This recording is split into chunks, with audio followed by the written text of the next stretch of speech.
Welcome everyone. Thanks for joining us for today's episode of Canal Days, what life was like in the industrial Connecticut River Valley. As always, I'm your host Carrie, along with my co-host, founder of the Historical Tours of Greater Holyoke, Robert Kumo. Our Canal Days series delves into the vast collection of historical sites throughout Massachusetts, with Robert's expertise of the local history as our personal guide. Each episode, we uncover historic towns, monumental sites, eminent pioneers, and consequential remnants while delving into their seminal and informative significance. Today's episode of Canal Days will be traversing the Indian Orchard Canal of Springfield, Massachusetts. So, can you describe the physical properties of the canal? Sure, it's about 1,400 feet long, and that would make it about a third of a mile. It's about 8 feet deep, which is plenty deep to serve the races or tunnels that drop from here back to Chicopee River and serve the mills. It's at the very beginning where the dam pushes the water in. It's 80 feet wide, but that will change. It's staggered as you go along. The reason why is you don't need the water flows out through these tunnels and you get less water, but you want to keep the water height the same for each tunnel user. And that means you want to stagger it by having it narrow as you go along. So after a third of a mile, it's only 60 feet wide. There's a lot of power inside of that, and it goes along a horizontal race, and then at some point it meets the opening where the turbine is, and it collapses onto that and spins the fin of the turbines. Now, this whole design was made, and we'll talk about the design, talk about the mills, talk about worker homes, so forth and so on. So it's a vast subject. Now, the dam that pushes it in also has physical properties that are such that it's 20 feet high and 402 feet across the Chicopee River. The gatehouse has 7 gates total, and almost like all canal gates, it's under a rack and pinion system to lift those gates. And the history of the Indian Orchard Canal is such that sure it was made in 1837, but it really wasn't absolute with the first mill to 1854. That's a big difference in time. And can you reveal the history of the Indian Orchard Canal? Sure. It was set in motion as the Chicopee River was dammed and power canals were opened up. The power from these would be used twice in Chicopee Center and Chicopee Falls. It would be used in Ludlow first, and that was in 1822. It was used in Wilbraham on a small canal, the Collins Canal, and used in Three Rivers on a very short canal there, which was also very old by 1828. So this one was set in motion in 1837 to complement all those others, and there was a falls here, enough of falls to construct it. But they kept delaying, and so it took a long time. And the construction was done by a man named Charles McClellan, who did both the Chicopee Center and Chicopee Falls canals, did the walls and digging on the Holyoke Canal. He was the manager in charge. And what a great job he did. He built the Indian Orchard Dam and gatehouse and the walls to the canal.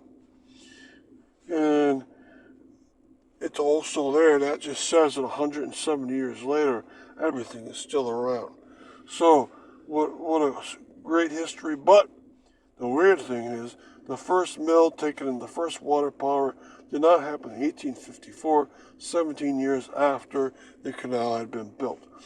And that's probably because there was no takers to come in here. But once it did get going, sure, it started to get used and never since has been out of use. And stick around because we will be right back after these few words from our sponsor. Are you fascinated by local history and eager to investigate the obscure treasures off the beaten path throughout the state of Massachusetts? Or maybe just seeking an unforgettable cultural activity for family and friends? Look no further than Historical Tours of Greater Holyoke, founded by Robert Kumo. Whether you're interested in canals, cemeteries, charming churches, or more, Robert's Tours provide a unique and enriching experience for all. You can also schedule private tours tailored to your interests, ensuring personalized adventure and unforgettable moments. Perfect for families and groups of all sizes, making an exciting hands-on learning experience that brings history to life. Simply visit HolyokeCanalTour.org or email bobcat4214, capital B, at yahoo.com to book your private tour today.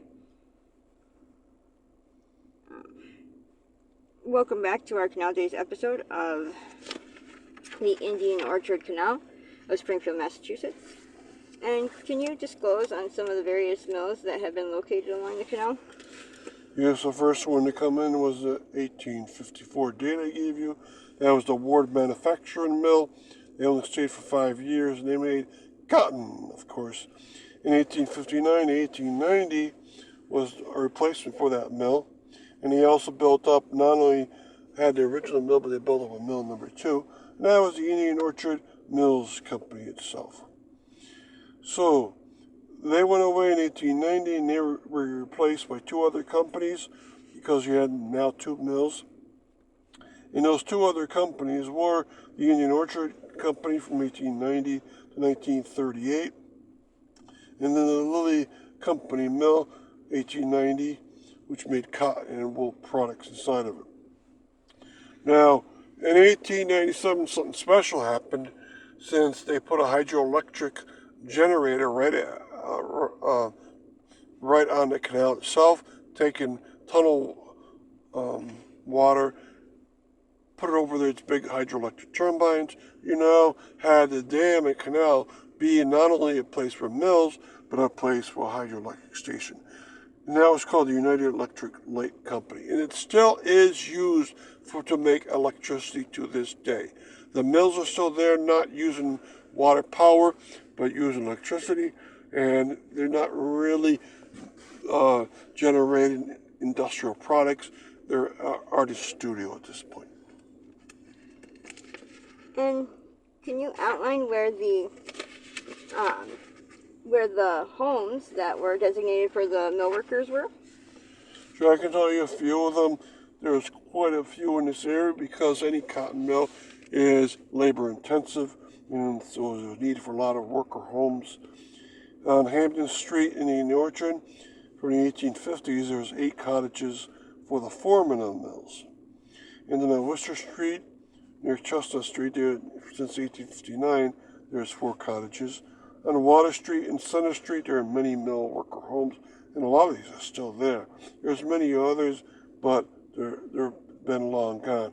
And it's a complete neighborhood so that there are parks, churches, cemeteries, schools, so forth, and so on, as if it's its own town. St. Aloysius is there, the Indian Orchard Congregational Church is there, Myrtle Street School. They have a nice branch of the Springfield Library. And so it's almost a complete neighborhood unto itself. And thanks for listening to Canal Days and our episode on the Indian Orchard Canal and joining us on our journey through the rich history of the Connecticut River Valley. We hope you enjoyed uncovering some of the hidden and overlooked marvels and their fascinating stories that shaped our past and the state of Massachusetts. A special thanks to Robert Camus, founder of the Historical Tours of Greater Holyoke, for sharing his passion and expertise with us. You can find more information about Robert's Tours, book private tours, and explore Canal Days video and podcast series at HolyokeCanalTour.org. Don't forget to keep exploring and discovering the history that is all around us and in plain sight. And thanks for listening, and don't forget to tune in to our next episode of Canal Days at HolyokeCanalTour.org.